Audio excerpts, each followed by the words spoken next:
Aku udah nyari kemana-mana ke channel-channel yang lain tapi belum pernah ada yang bahas tentang hal ini. Mungkin diabaikan, mungkin dianggap gak penting, padahal ini secara kesehatan penting banget untuk kita bahas. Hai Bunda Besti, kali ini kita mau bahas tips membuat es krim. Tips membuat es krim ini dasar banget, tapi sebenarnya ini penting dan aku udah nyari kemana-mana ke channel-channel yang lain tapi belum pernah ada yang bahas tentang hal ini. Mungkin diabaikan, mungkin dianggap gak penting, padahal ini secara kesehatan penting banget untuk kita bahas. Nah, kita masih beberapa bahan ini yang ada dan langsung aja. Tips membuat es krim kali ini adalah membahas tentang kemasan dari produk yang kita gunakan sebagai bahan membuat es krimnya. Bunda pernah nggak beli yang kayak gini? Yang kemasannya adalah kaleng seperti ini. Saya bawa contoh 3 ya. Yang pertama adalah kemasan kaleng. Yang kedua ini bahannya adalah kertas ya, kayak kardus gitu. Di dalam ada lapisan untuk pelindungnya. Dan yang ketiga adalah yang bahannya adalah plastik seperti ini. Nah, ini bahannya sama-sama beda. Apa yang perlu kita perhatiin waktu kita beli bahan yang barangnya dikemas dalam bahan-bahan ini tadi? Yang pertama, ini yang penting banget ya Bunda. Perhatikan. Jadi tips membuat es krim ini menyoroti hal yang penting banget, satu hal ini. Kita abaikan dulu bahwa ini isinya adalah susu evaporasi. Nanti kita bahas di lain kesempatan insya Allah ya tentang susu evaporasi itu apa, susu UHT apa, susu steril apa, dan manfaatnya untuk membuat susu itu sebenarnya lebih spesifik yang perlu diperluin apanya gitu. Nah, sekarang kita bahas dari wadahnya dulu. Pastikan ya Bunda ketika nanti beli produk untuk membuat es krim, perhatikan kemasannya. Jadi kemasan itu dilihat dari bawah, kemudian dari atas, dari samping. Nah, itu harus perfect, harus sempurna, harus perawan banget. Maksudnya gimana? Maksudnya dari wadahnya, terutama yang botol seperti ini atau yang kaleng seperti ini kan bahannya dari logam dan dia dikasih pelindung supaya nanti nggak terjadi karatan yang akan menyebabkan susu di dalamnya ini bisa rusak. Nah, di lapisan dalam itulah nanti ada perlindungan supaya susunya nggak rusak. Berikutnya, yang perlu diperhatikan selain wadahnya adalah kadaluarsa. Kemarin udah kita bahas ya. Nah, kembali lagi, kalau ada penyokan ini contoh penyokan nih. Ini contoh produk yang kemasannya nggak bagus. Kalau ada penyokan seperti ini perhatikan nanti waktu dibuka isi dari bahan atau susunya ini. Ini kebetulan contohnya adalah susu. Karena Bunda ya, ini perlu diperhatikan sekali. Ini sekali lagi penting buat Bunda tahu. Jadi pada saat dia ini penyok, wadahnya ini melengkung mungkin ketimpah, dan itu biasanya kesalahannya di ekspedisi ya atau di penyimpanan. Kalau dari pabriknya sih jarang ada yang penyok-penyok seperti ini. Itu bisa dipastikan nanti Bunda harus lihat dalamnya. Kalau sampai lapisan pelindung yang di dalam ini rusak gara-gara penyok, nah itu bisa tercemar susunya.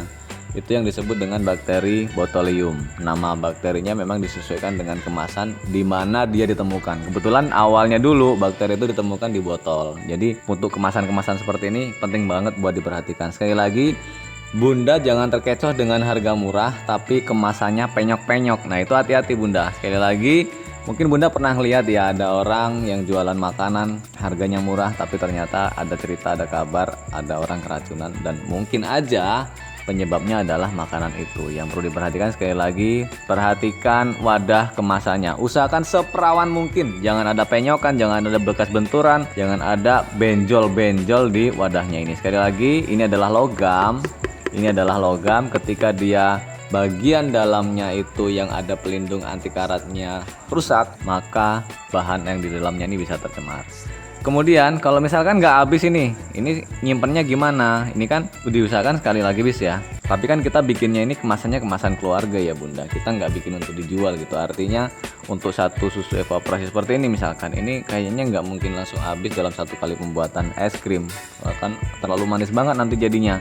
Nah, kalau sudah dibuka seperti ini juga nih, udah dibuka dan nggak langsung habis, masih mau dipakai dalam beberapa waktu yang akan datang, pastikan Bunda nyimpennya di kulkas, sebaiknya di suhu dingin, tapi jangan di freezer ya, cukup di dalam kulkasnya aja, bisa ditaruh di pintu kulkas. Untuk kemasan yang seperti ini, Bunda pastikan nggak ada kebocoran ya.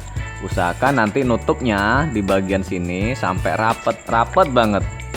Ingat, ini adalah bahan yang mengandung banyak gula, rasanya manis, glukosa itu disukai sama kuman, bakteri, virus itu semuanya suka, termasuk jamur. Nah, termasuk yang ini Bunda juga bisa cek apakah ada kebocoran apa enggak. Kalau ini sih biasanya ada neko-neko dikit gini ya, itu masih bisa ditoleransi. Tapi kalau sampai ada kebocoran, Bunda perhatikan Jangan terkecoh dengan diskon harganya yang murah, tapi ternyata kandungannya sudah berubah karena kemasannya udah gak bisa menjaga isi dari bahan yang ada di dalamnya. Sekali lagi, perhatikan kemasannya, perhatikan cara penyimpanannya, dan di atas ini ada semacam tutupnya gitu ya. Karena ini ukuran yang gede 1 liter, jadi pastikan nutupnya rapet, dan nanti sekali lagi nyimpennya cukup di kulkas, nggak perlu di freezernya. Kalau misalkan nggak langsung habis, bisa ditaruh di situ. Kalau misalkan belum kepake yang seperti ini, masih fresh, masih perawan ting-ting, ini nyimpennya di mana? Nggak harus di kulkas bunda, cukup di suhu ruangan aja, artinya ditaruh di atas kulkas juga nggak masalah sih. Nah itu dia tips membuat es krim kali ini, semoga bermanfaat buat bunda. Harapannya karena konten yang seperti ini nggak pernah diangkat di channel lain, jadi saya berharap semoga bunda setelah nonton dari channelnya Es Krimer ini semakin cerdas, bukan hanya sekedar membuat es krim doang, tapi tahu kenapa sih harus milih bahan yang kemasannya masih bagus, lihat tanggal kadaluarsanya, kemudian penyimpanannya gimana. Yang jelas saya sangat senang sekali kalau misalkan bunda nonton channel ini, jadi semakin cerdas, memberikan manfaat buat teman-teman, memberikan manfaat buat keluarga, buat mas bojo, buat anak-anak. Siapa tahu nanti bunda mau bikin es krim buat arisan di rumah, well no problem, silahkan, daripada beli kan habisnya banyak, ternyata ini bisa dibikin sendiri di rumah. Kalau bunda ada masukan buat channel ini, silahkan tulis di kolom komentar. Kalau misalkan ini ada faedahnya, bunda boleh subscribe. Kalau enggak, silahkan gak subscribe, tapi tonton sampai habis ya bunda videonya, biar semakin baik buat channel kita. Dan kalau misalkan menurut bunda ini bisa di share buat teman-teman bunda supaya mereka jadi yang cerdas juga, mami-mami, bunda-bunda yang cerdas juga, silahkan di share, gak apa-apa. Dan sampai ketemu di video berikutnya, semoga kita masih bisa share kemanfaatan buat sebanyak-banyaknya bunda yang ada di rumah. Bunda Besti semakin cerdas, punya ide-ide dan punya kreativitas yang keren banget, bisa bantu ekonomi keluarga loh kalau misalkan nanti Bunda Besti kreatif membuat es krim yang bahan-bahannya kualitas bagus, nanti bisa dijual ke konsumen yang middle up. Nggak apa-apa, kita buatnya nggak banyak, kita bikin es krimnya nggak banyak, tapi untungnya bisa gede karena yang kita sasar adalah pasar middle up atau ekonomi yang menengah ke atas, yang mengutamakan kualitas, mengutamakan mutu, mengutamakan kenikmatan, nggak asal harganya murah aja ya. Jadi kita target marketnya nggak terlalu besar, nggak apa-apa, tapi duitnya gede, cuannya gede, capeknya sama aja, tapi dapatnya bisa banyak.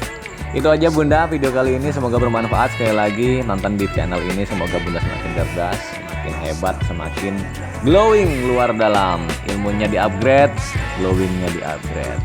Sampai ketemu di video berikutnya, dan thank you bunda Es Krimer, Bunda Besti.